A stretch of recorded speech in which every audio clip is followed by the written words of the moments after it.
Graça e paz, família de Deus. Hoje vamos falar sobre o amor do Pai. Observemos que no texto de Jeremias, capítulo 31, versículo 37, há uma expressão bem interessante ali. Deus diz assim: Da mesma forma que é impossível medir o céu ou sondar os alicerces da terra, eu também não abandonarei ou não me esquecerei da nação de Israel por causa de seus pecados. E Deus termina a fala dizendo: Eu, o Senhor, falei. Essa fala, no final, é muito interessante porque nós temos aqui uma testificação de que essa fala é uma fala autêntica, vinda direto de Deus. E observemos que quando se refere ao amor de Deus, há uma difícil compreensão de tudo isso, ainda que o apóstolo Paulo tenha dito quando escreveu aos Efésios, no capítulo 3, que ele desejava que as pessoas pudessem entender a largura, o comprimento, a altura e a profundidade do amor de Deus, e ele mesmo diz: ainda que seja difícil alcançar essa compreensão. Essa falta de compreensão dessas dimensões do amor de Deus, já que o amor de Deus é tão complexo, entender essa complexidade é difícil quanto entender as suas dimensões. Nós precisamos entender que nós temos que nos aproximar o máximo que pudermos dessa compreensão para que não possamos cometer o erro como muitas pessoas cometem às vezes, principalmente diante de textos como esse, onde Deus fala que ele não se esquecerá do seu povo por causa dos seus pecados. Não podemos deixar aqui que esse texto nos convença de que devemos viver no liberalismo, onde podemos fazer todas as coisas da forma que quisermos, porque não é isso que Deus nos ensina no texto. Afinal, nós aprendemos lá quando Paulo fala aos Romanos que onde abundou o pecado, superabundou a graça. Diante de uma possibilidade de uma má compreensão do que ele estava dizendo, ele continua no capítulo 6. Já que superabundou a graça, então vamos viver no pecado? Ele mesmo responde: de maneira nenhuma. Não é porque o amor de Deus não se acaba por nós, porque nós sabemos que o amor de Deus, uma das características incluída nessas dimensões do amor de Deus por nós, é a incondicionalidade. Não é porque Deus nos ama de maneira incondicional que ele permitirá que vivamos de qualquer jeito. Nós observamos aqui em todo o livro de Jeremias a disciplina de Deus no seu povo ou para com o seu povo por causa dos seus erros.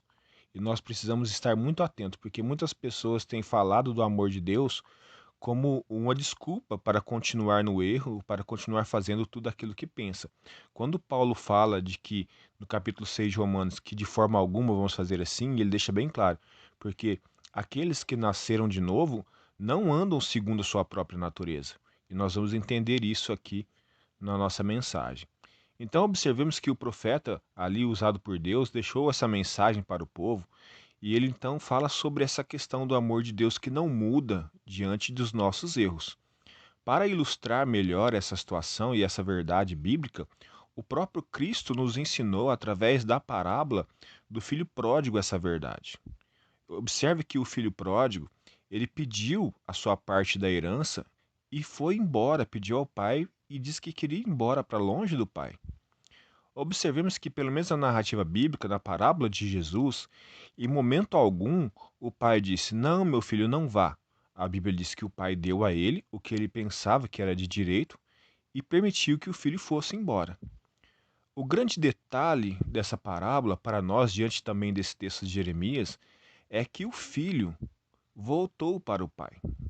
E dessa mesma forma, nós não somos tão perfeitos assim como alguns pensam que são, de pensar que jamais vamos cometer erros ou jamais vamos nos afastar de Deus com algumas atitudes nossas, inclusive atitudes pecaminosas.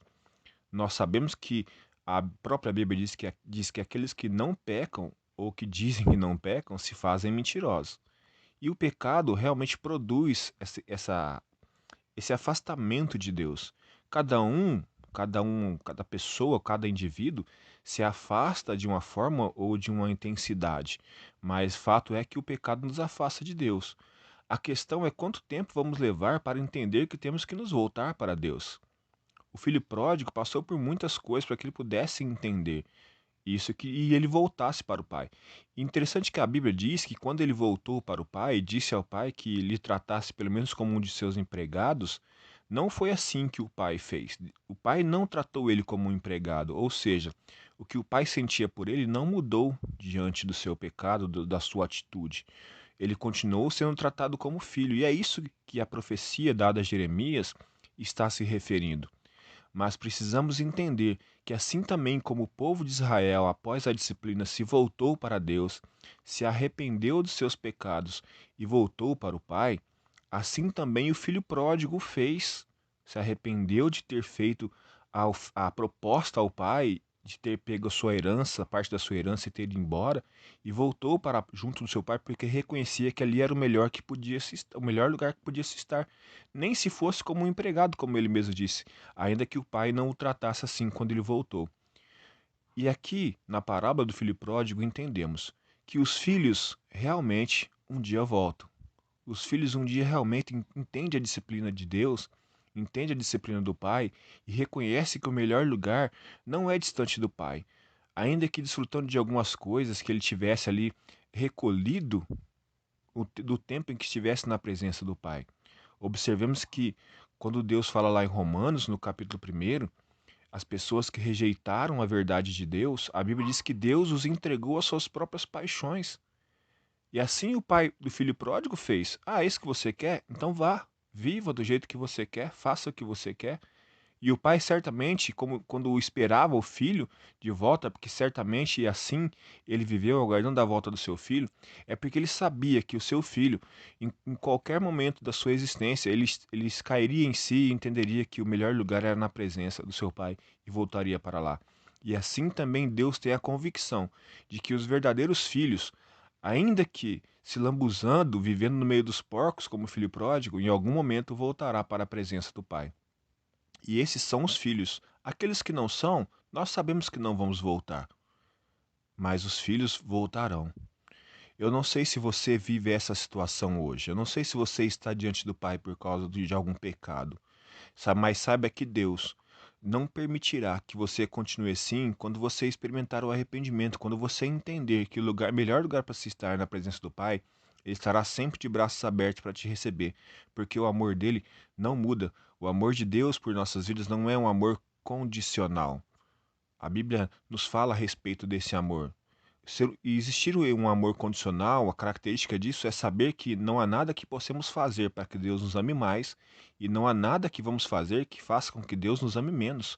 O amor dele é porque ele é assim, Deus é amor. Mas, como eu disse, não podemos entender de forma errada isso, nem o amor, nem a graça de Deus, e achar que podemos viver e continuar vivendo no pecado. E assim vamos dizer, ah, porque Deus me ama, eu vou continuar aqui. Não é isso que a Bíblia nos ensina. A Bíblia nos ensina que aqueles que realmente são os filhos, aqueles que realmente entendem o amor de Deus, eles voltam para o Pai, porque entendem que não vale a pena viver distante de Deus. Infelizmente, experimentamos os momentos de rebeldia da nossa natureza humana e pecamos e nos afastamos de Deus por algum motivo. Mas isso não afeta o caráter de Deus, isso não afeta o atributo de Deus, não afeta a essência de Deus, que é amor. Muitas vezes ele vai nos disciplinar, como disciplinou o povo de Israel aqui no livro de Jeremias, e muitas vezes ele vai nos permitir, que ele vai nos entregar, como lá em Romanos, as nossas paixões e concupiscências, assim como o pai do filho pródigo. Quer ir, meu filho? Vá. O pai do filho pródigo não fez nada para o impedi-lo de ir, porque sabia que o filho voltaria. Quem é filho, volta. Quem não é, não volta, porque nunca pertenceu à família de Deus. Vamos orar? Deus Todo-Poderoso, em nome de Jesus, graças te damos, porque o Senhor é o nosso Pai. O Senhor é o nosso Pai que nos ama de maneira incondicional e nós precisamos do Senhor, ó Pai, para que nós possamos alcançar a compreensão que Paulo disse quando escreveu aos Efésios, que desejava que eles alcançassem a compreensão da altura, comprimento, altura e profundidade desse amor.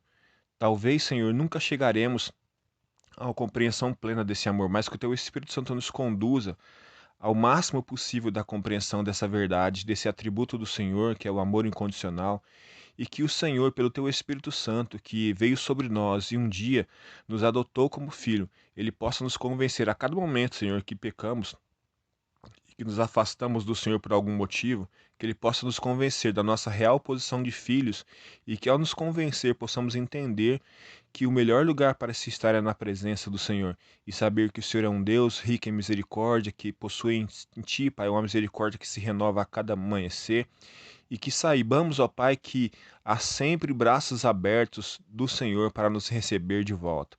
E assim como o Senhor usou ali Jeremias para falar à nação, que esse amor jamais se acabaria, esse amor não muda. Ele não é um amor, ó Pai, mutável, mas é um amor imutável. Esse amor que o Senhor tinha por aquele povo, o Senhor também tem por nós, os seus filhos, no tempo presente.